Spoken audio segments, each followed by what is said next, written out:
Joining us now for more is Dr. Jessica Shepard. She's the Chief Medical Officer of the telehealth company HERS. Dr. Shepard, always great to see you. So why is this flu and cold season getting so bad, and what should people know about this year's flu vaccine?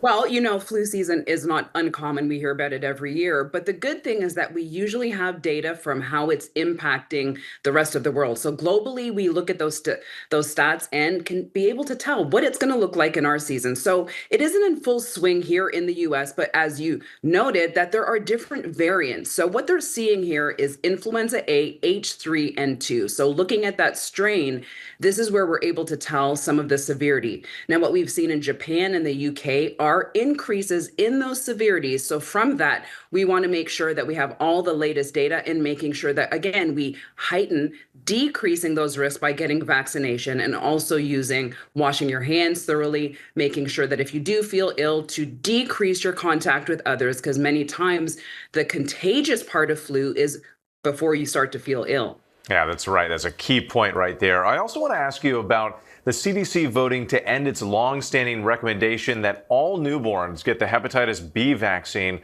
What is the medical rationale behind that decision, and does it change anything for parents who still want to get their babies vaccinated against hepatitis B?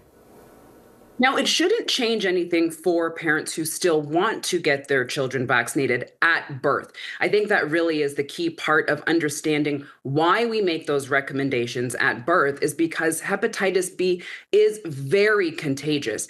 And for a newborn who really doesn't have a robust immune system, this is the time in where you really want to decrease that transmission, because adults who do have hepatitis B may not have symptoms. And so if there is contamination or transmission to a newborn, within those first 24 hours is really where you're going to see that birth dose is going to be 90% effective in preventing infection for hepatitis B, which, by the way, is incurable.